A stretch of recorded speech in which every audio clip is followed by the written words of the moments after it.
Assalamualaikum warahmatullahi wabarakatuh. Perkenalkan saya Ati Ernawati dari SDN 1 Jenangan. Pada kesempatan hari ini, saya ingin mempresentasikan tentang strategi pendidikan yang berpihak pada murid menurut Ki Hajar Dewantara. Menurut Ki Hajar Dewantara, pendidikan adalah suatu tuntunan terhadap segala kekuatan kodrat yang dimiliki anak agar mampu mencapai keselamatan dan kebahagiaan sebagai manusia maupun sebagai masyarakat. Ki Hajar Dewantara pun berpendapat bahwa pendidikan merupakan suatu tempat persemaian benih-benih kebudayaan dalam masyarakat. Ki Hajar Dewantara memiliki keyakinan bahwa untuk menciptakan manusia Indonesia yang beradab, maka pendidikan menjadi salah satu kunci utama untuk mencapainya. Pendidikan dapat menjadi ruang berlatih dan bertumbuhnya nilai-nilai kemanusiaan yang dapat diteruskan ataupun diwariskan.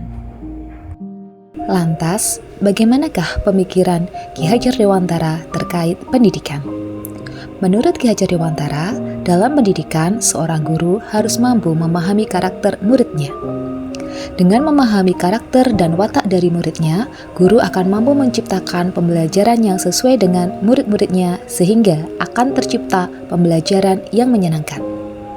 Yang kedua, menuntun murid sesuai dengan kodratnya, baik itu kodrat alam maupun kodrat zaman, sehingga murid dapat beradaptasi dengan lingkungannya dan dapat menyesuaikan diri dengan perkembangan zaman. Berpihak kepada murid.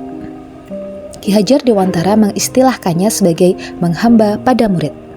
Murid adalah subjek pendidikan yang memiliki keinginan, kebutuhan, dan tujuan yang harus kita cerna dan kita wujudkan dalam pendidikan.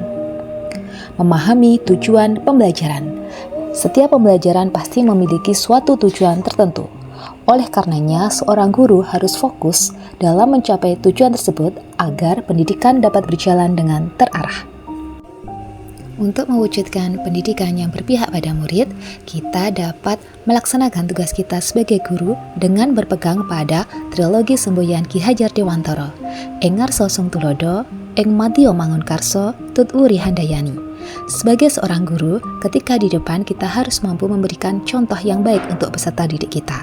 Ketika di tengah, kita harus memberikan semangat agar mereka terus semangat dalam melakukan ataupun mengikuti pendidikan. Tut Wuri Handayani. Senantiasa kita harus memberikan dukungan dan dorongan kepada peserta didik kita agar mampu mencapai tujuan pembelajaran yang ingin diwujudkan. Lantas, bagaimanakah strategi perwujudan pemikiran Ki Hajar Dewantara terkait pendidikan yang berpihak kepada murid? Yang pertama adalah merdeka belajar. Merdeka belajar berarti kita memberikan kemerdekaan pada murid dalam belajar. Student Center Learning, pembelajaran yang aktif, kreatif, inovatif, dan berpusat kepada murid. Kearifan lokal, mengintegrasikan budaya dan kearifan lokal dalam dunia pendidikan. Hal ini bertujuan agar peserta didik mencintai dan senantiasa memiliki budaya dan kearifan lokal yang ada. Teknologi, pemanfaatan teknologi dalam pembelajaran merupakan hal yang sangat penting, mengingat pada saat ini teknologi sudah mengalami perkembangan yang sangat pesat. Jadi, peserta didik pun tidak boleh ketinggalan dengan perkembangan teknologi yang ada.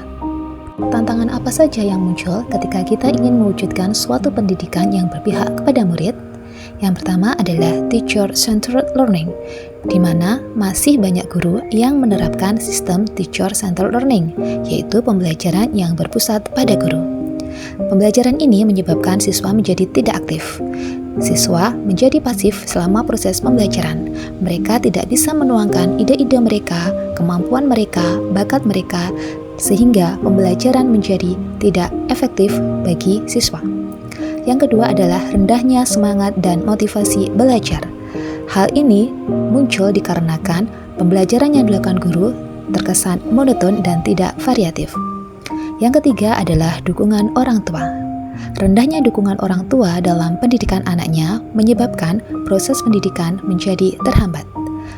Hal ini tentunya menjadi suatu tantangan yang harus dihadapi oleh seorang guru demi kemajuan peserta didiknya. Selanjutnya, bagaimana cara seorang guru mengatasi tantangan-tantangan yang muncul dalam mewujudkan pendidikan yang berpihak pada murid? Yang pertama adalah seorang guru harus mengenali karakteristik murid-muridnya. Dengan mengenali karakteristik muridnya, seorang guru akan mampu menciptakan suatu pembelajaran yang sesuai dengan karakter, minat, bakat, dan kemampuan murid-muridnya. Yang kedua, pembelajaran yang inovatif, kreatif, variatif, dan menyenangkan. Dengan pembelajaran seperti ini, siswa akan bersemangat dan tertarik untuk mengikuti pembelajaran.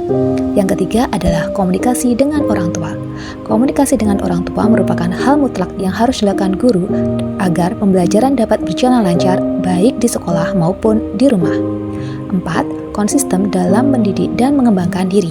Seorang guru harus melaksanakan pendidikan dengan secara konsisten untuk mewujudkan tujuan pembelajaran. Mengembangkan diri berarti seorang guru harus senantiasa belajar demi kemajuan dirinya dan juga kemajuan peserta didiknya. Berikut contoh-contoh kegiatan pembelajaran yang berpihak pada murid yang dilaksanakan di sekolah kami.